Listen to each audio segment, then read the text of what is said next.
اور پھر کیا ماحول بنایا جا رہا ہے مختلف طریقوں سے. آپ کو سروے پاکستان کے ایک مخصوص میڈیا کے اوپر نظر آئیں گے کہ وزیر اعظم پاکستان عمران خان کی مقبولیت کیا ہے, کون وزیر اعظم بننا چاہتا ہے اور پاکستان کی عوام نے کیا کہا. میں سرویز کے حوالے سے ہمیشہ بات کرتا ہوں کہ یہ کتنے ریلائبل سرویز نہیں ہوتے کہ جن کے اوپر ہم پوری حکومت یا پورا جو نظام ہے اس کو ریلائی کر سکے. مخصوص لوگوں کو اکٹھا کیا جاتا ہے, تو اس کو آپ پیچھے رکھ دیں. یہ بھی ایک پریشر ڈالنے کا طریقہ کار ہے. دوسری طرف سے ماحول یہ بنایا جا رہا ہے کہ -1 کر دیا جائے اور عمران خان کو مائنس کریں. یہ نظام چلتا رہے گا, چوروں کا, ڈاکوؤں کا, جن کے اوپر الزامات تھے, یہ نظام چلتا رہے گا, لیکن عمران خان کو آپ مائنس کر دیں. اب یہ بات بھی 2 اتحادی کر چکے ہیں اور اس کو ایک میڈیا اس کو باقاعدہ اس لائن کو ٹو کر رہا ہے.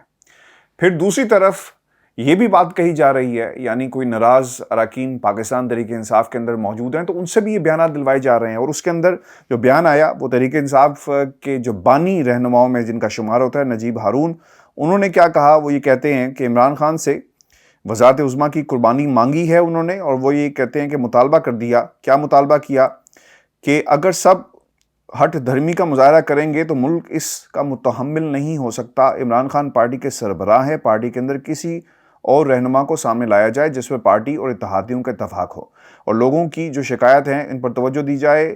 اور پھر 2013 سے 18 تک بھی حکومت نے مدت پوری کی, 18 سے 23 تک بھی حکومت کی مدت پوری ہونی چاہیے, اور بطور پارٹی کے سینئر ممبر اس وقت خاموش رہنا ٹھیک نہیں ہے. اور پھر اختلافات کے باوجود تحریک اعتماد میں عمران خان کا ساتھ دینے کا بھی اعلان انہوں نے کیا. اب یہ خبریں اس قسم کی اوبویسلی ان کو پرسونیفائی کر کے آپ کے سامنے رکھا جائے گا. پاکستان کے سیاسی منظرنامے کے اوپر ویورز یہ خبریں چاہے وہ شہباز شریف کے انٹرویو کی شکل میں آپ کے سامنے آئے یا ایسے کریکٹرز جو ایک دم سے ایکٹیو ہو جاتے ہیں ان کی شکل میں آپ کے سامنے آئے, خان صاحب کو کنٹروورشل بنانے کی کوشش کی جا رہی ہے. -1 نظام نہیں چل پائے گا. اور پھر سوالات بھی ایسے پٹ اپ کیے جاتے ہیں, یعنی ایک فضا آپ کو پاکستان کے سیاسی منظرنامے پر ایسی بنتی ہوئی نظر آئے گی کہ تمام راستے بند کر دیے جائیں. عوام جس کا ایک پبلک اوپینین بنانے کی کوشش کی جا رہی ہے, اگر ہم اس وقت آپ کے سامنے یہ حقائق نہ رکھیں تو میں یہ سمجھتا ہوں کہ ہمارا اپنے اس مشن کے ساتھ, اس صحافت کے ساتھ بہت بڑا ظلم ہوگا. ایک ناانصافی ہوگی پاکستان کی عوام کے ساتھ کہ اس وقت ہو کیا رہا ہے.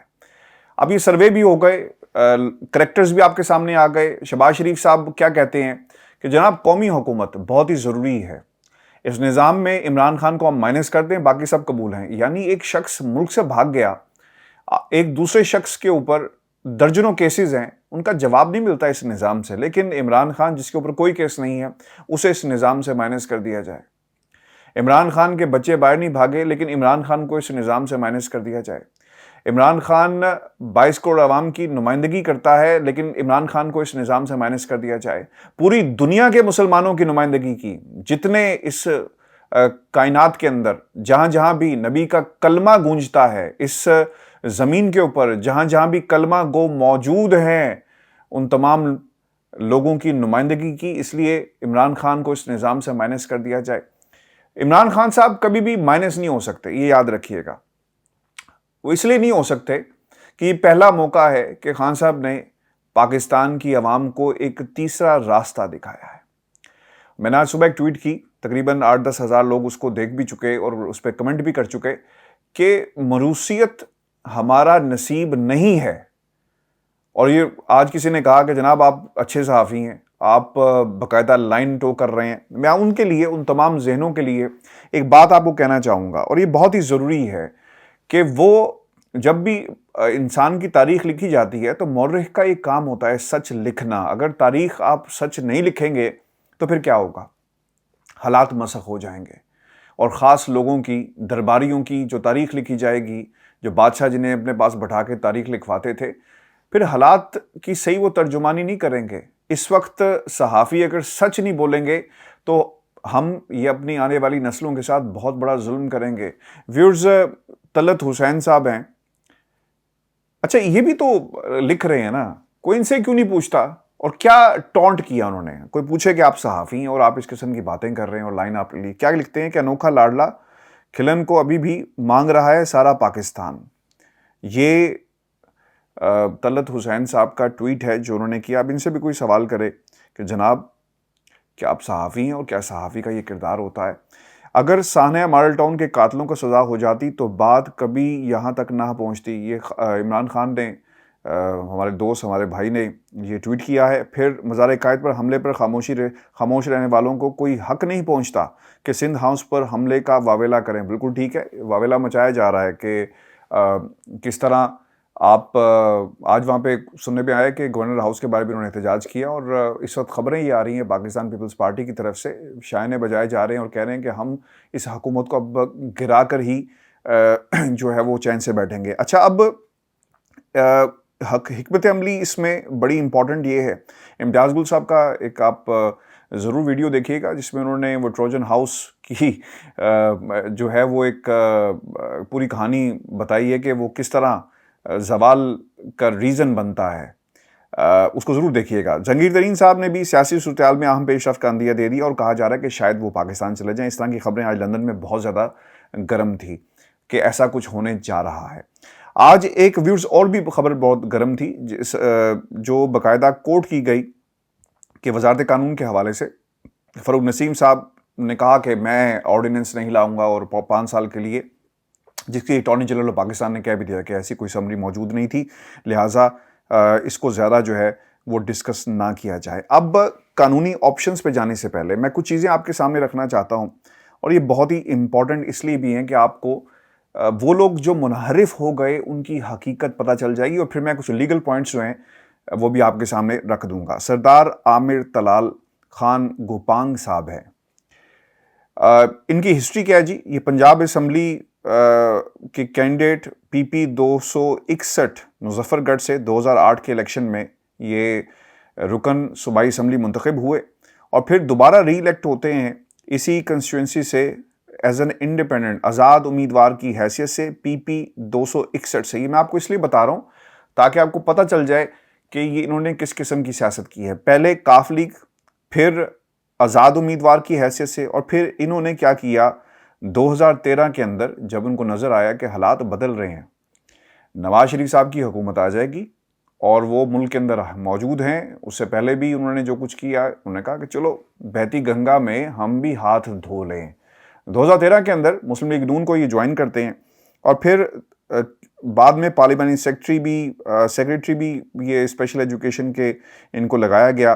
یہ نون لیگ کے حکومت کی میں بات کر رہا ہوں, انہوں نے نون لیگ کی حکومت کے اندر جو مزے لیے. پھر 2018 کے اندر ایک دم سے جب انہوں نے دیکھا کہ کشتی ڈوب رہی ہے, حالات خراب ہو رہے ہیں, تو ایسا کرتے ہیں کہ اس کشتی سے اب ہمیں چھلانگ لگا دینی چاہیے. تو پھر انہوں نے اپنی کشتی جو تھی وہ بدل لی اور پھر یہ پاکستان تحریک انصاف کی حکومت کا حصہ بن گئے. الیکشن لڑا 2018 کے اندر, نون لیگ کو خیر بات کہا اور تحریک انصاف میں چلے گئے. اب انہوں نے سورہ یاسین کے اوپر ہاتھ رکھ کر یہ قسم کھائی کہ انہیں پیسے آفر نہیں کیے گئے.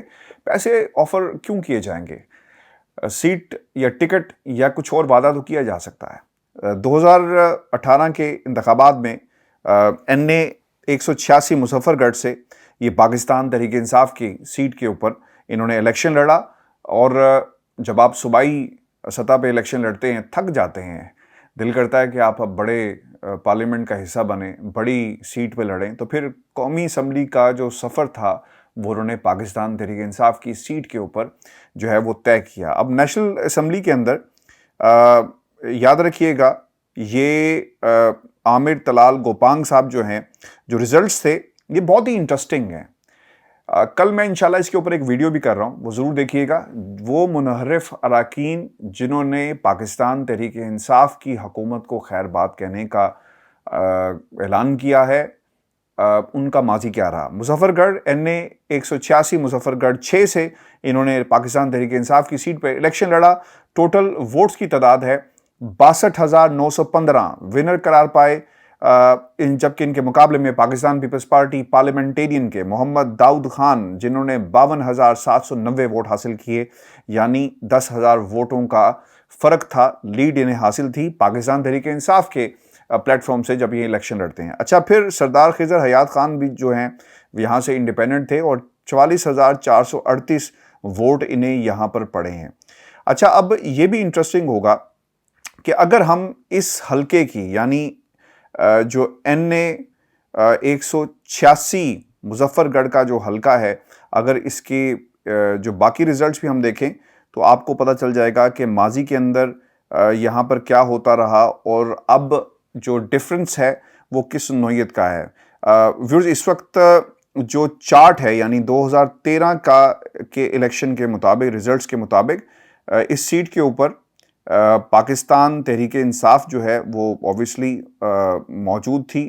52,000 چودھری نعیم الدین وڑائچ صاحب نے یہاں سے الیکشن لڑا، 52,000 ووٹ انہیں ملے تھے، اور جو چودھری طارق بشیر چیمہ صاحب تھے پاکستان مسلم لیگ کاف کے، انہیں یہاں سے 61,288 ووٹ ملے، اور پھر نون لیگ کی یہ سیٹ رہی میاں ریاض حسین پیرزادہ صاحب، جنہوں نے 74,275 ووٹ حاصل کیے۔ یہ بہت ہی انٹرسٹنگ فگرز ہیں، اور جو انالیسس میں نے آپ کے سامنے رکھا ہے بڑا انٹرسٹنگ قسم کا ہے، کیونکہ آج میں ان سیٹس کو بڑا غور سے دیکھ رہا تھا۔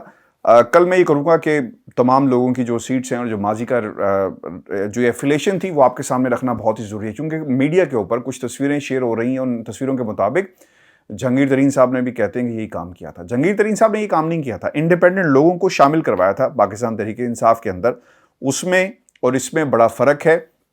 حکومت نے کمر کس لی ہے، حکومت جا رہی ہے سپریم کورٹ اور وہاں سے ایڈوائزری لے گی کہ کوئی شخص اگر ووٹ اپنا جو امانت ہوتا ہے پارٹی کی وہ استعمال کرتا ہے، بک جاتا ہے، تو کیا پھر اس کی کیا حیثیت رہتی ہے، اس ووٹ کی کیا حیثیت رہے گی، اور پھر کیا اسے نااہل کیا جا سکتا ہے۔ اس حوالے سے سپریم کورٹ پاکستان سے باقاعدہ ایڈوائزری لی جائے گی۔ لیکن اس میں بہت ہی انٹرسٹنگ بات یہ ہے کہ اگر اسد قیصر صاحب کال کرتے ہیں اور اس دن کہہ دیتے ہیں کہ جناب میں اسے ارجنٹ کر رہا ہوں چونکہ سپریم کورٹ اور پاکستان کا جب تک فیصلہ نہیں آ جاتا، بالکل ایسا ہو سکتا ہے، اور لیگل آپشنز اسی لیے استعمال کیے گئے، معاملے کو لنگر آن کیا جائے گا، بڑھایا جائے گا۔ ویورز، یہ وہ اسٹریٹجی ہے جو پاکستان تحریک انصاف عمران خان صاحب کی طرف سے اپنائی گئی ہے، لیکن سب سے بڑا سوال یہ ہے کہ ان لوگوں کا مستقبل تو سپریم کورٹ سے منسوب ہوگا کہ کیا فیصلہ آتا ہے، کیا ایڈوائزری آتی ہے، اور آپ کو ٹائم بائی آپ کر لیں گے، لیکن اگر اس دوران اتحادی کہیں نکل گئے تو پھر کیا ہوگا۔ لیکن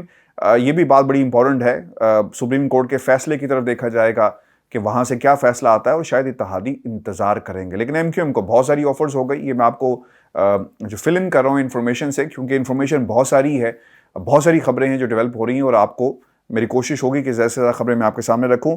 MQM نے کہہ دیا ہے کہ پیر تک فیصلہ کر لو، لیکن نہیں تو پھر ہم کوئی فیصلہ کر لیں گے، تو اس حوالے سے بھی سوچنا ہوگا۔ اور پھر عثمان بزدار کے حوالے سے بھی یہ کہا جا رہا ہے کہ کوئی تحریک عدم اعتماد کی موو چل رہی ہے اور یہاں پر بھی لائی جائے گی۔ ویورز، جاتے جاتے آپ کو بتا دوں کہ جہاں تک شہباز شریف صاحب نے تو جو کچھ کہا وہ ایک طرف ہے، لیکن دوسری طرف شہباز شریف کے علاوہ ایک بڑی خبر جاتے جاتے میں آپ کو دے دوں۔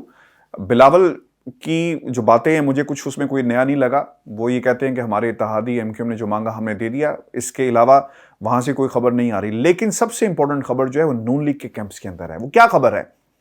ان کا کونسل جنرل کوئی اجلاس ہوتا ہے، ورکرز کنونشن ٹائپ، اس میں لوگوں نے یہ سوال کر دیا کہ آپ نے وفاداروں کو چھوڑ کر جن لوگوں نے ضمیر اپنے بیچ دی ہے اور ہمارے ساتھ آ کر شامل ہو رہے ہیں، آپ نے ان سے ٹکٹ کے وعدے کر لیے، اور ٹکٹ کے وعدے آپ کیوں کر رہے ہیں؟ ہمارا کیا ہوگا؟ ہم نے میاں صاحب آپ کے لیے اپنے گھر بار جو ہے تباہ کر دیے، اپنی سیاست کو داؤ پہ لگا دیا، ہم نے پاکستان کے اداروں کے ساتھ جو ہے وہ ٹکر لی آپ کے لیے، آپ کے خاندان کے لیے، آپ کے بچوں کے لیے، آپ کی سیاست کے لیے، آپ کا نعرہ ہم لگاتے رہے، لیکن آپ کیا کر رہے ہیں؟ آپ یہ کر رہے ہیں کہ آپ نے ہماری جگہ لوگوں سے وعدہ کر لیا۔ اب دیکھیں یہ جو سیٹس ہیں جس پہ نون لیگ کوئی اور ہے، اگر یہ جو عامر صاحب ہیں اگر واپس اپنے اسی حلقے پہ جا کے لڑتے ہیں تو وہاں پر ایک پیرزادہ صاحب بھی ہیں، تو پھر کمپٹیشن کس میں پڑ جائے گا؟ کس کو آپ ٹکٹ دیں گے؟ اور اگر یہ صورتحال پیدا ہوتی ہے تو یہ تو پوری پاکستان مسلم لیگ نون کو ڈبو دے گی، اور اسی وجہ سے جو اجلاس تھا اسے معطل کر دیا گیا۔ اگر آپ 2018 کے جو ریزلٹس ہیں نا یہاں سے دیکھیں تو نون لیگ کے جو کینڈیڈیٹس ہیں وہ سید ہارون احمد سلطان بخاری صاحب تھے، ٹھیک ہے، NA 186 کا میں آپ کو بتا رہا ہوں، اور دوسری طرف جو انڈیپینڈنٹ ہیں سردار خضر حیات گوپانگ صاحب جو ہیں انہوں نے الیکشن لڑا تھا۔ فگرز بڑی انٹرسٹنگ ہے، بہت انٹرسٹنگ ہے، ایک باقاعدہ میچ پڑے گا، بحث ہو سکتی ہے، لڑائی ہو سکتی ہے، اور دھمکی بھی دی جا سکتی ہے. یہ وہ ٹائم ہوگا جب پاکستان تحریک انصاف کے لوگوں کو ایکٹیو ہونا ہے, نظر رکھنی ہے. میں نے 2 سال پہلے بات کر دی تھی, آپ اٹھا کر دیکھ لیں, ویلاگز میرے پڑے ہوئے ہیں کہ آپ کو رابطہ مہم کرنی پڑتی ہے, لوگوں کے پاس جانا پڑتا ہے. آپ دنیا میں ایک بہت بڑے لیڈر بن کر ابھرے ہیں, لیکن آپ کی جو روٹس ہیں وہ پاکستان کے اندر جو سیاست ہے آپ کی, آپ کو اس کے ساتھ انوالو ہونا پڑے گا گراؤنڈ لیول کے اوپر. آپ کو بہت پہلے یہ لوکل باڈیز الیکشن اور یہ سارا ایکٹیو نظام کرنا چاہیے تھا, چونکہ نچلی سطح پہ اگر پارٹی کی جڑیں مضبوط ہوں گی تو پھر وہیں سے آپ کو ایک تقویت ملتی ہے. دیکھیں کتنا مشکل ہو جائے گا جب آپ الیکشن میں جائیں گے اور اس ماحول کے اندر الیکشن کروائے گئے تو سپورٹ پاکستان تحریک انصاف کی عمران خان صاحب کے ساتھ لوگ موجود ہوں گے, ڈیفینیٹلی موجود ہوں گے. چارجر اپ ہوئے ہیں اس وقت تازہ جو ہے وہ, اگر یہ حالات سیٹل نہیں ہوتے تو حکومت جاتی ہے تو پھر آپ جا کے اپنا موقف رکھیں گے کہ بھئی میں نے کیا کیا اور مجھے اس حکومت سے جس طرح ضمیر فروشوں نے الگ کیا, یہ کہانی کیا ہے. مشکل ہوتا ہے, لیکن ابھی بھی چانسز جو ہیں وہ جو پلڑا اگر ہم کہیں نا اس سیاست کے اندر پاکستان تحریک انصاف کا بہت زیادہ ہائی گراؤنڈز کے اوپر ہے, مورال بہت ہائی ہے. اور اس کی بنیادی وجہ یہ بھی یاد رکھیے گا, ان لوگوں کو اگر حکومت مل گئی نا 2 مہینے کے لیے بھی, اور اپنے اوپر اگر انہوں نے ٹیگ لگا لیا, کیا کریں گے؟ اکانومی ٹھیک کریں گے؟ 180 پہ ڈالر چلا گیا ہے, پھر کیا کیا جائے گا؟ پھر ان لوگوں کو یاد آئے گا کہ جناب پرانی حکومت کے فیصلے ہمارے آڑے آ رہے ہیں اور مشکل ہو جائے گا. لیکن اگلے 10 دن بہت ہی امپورٹنٹ ہیں, اور سیاست کس طرف جائے گی یہ آپ کو 21, 22, 23 بلکہ 23 سے پہلے جو ہے پتہ چل جائے گا, کیونکہ اس کے بعد صرف ایکشن ہونا ہے اور ریئیکشن اس کا ہمیں دیکھنا پڑے گا. اجازت دیجیے, کمنٹس بھیجیے گا. اللہ نگہبان.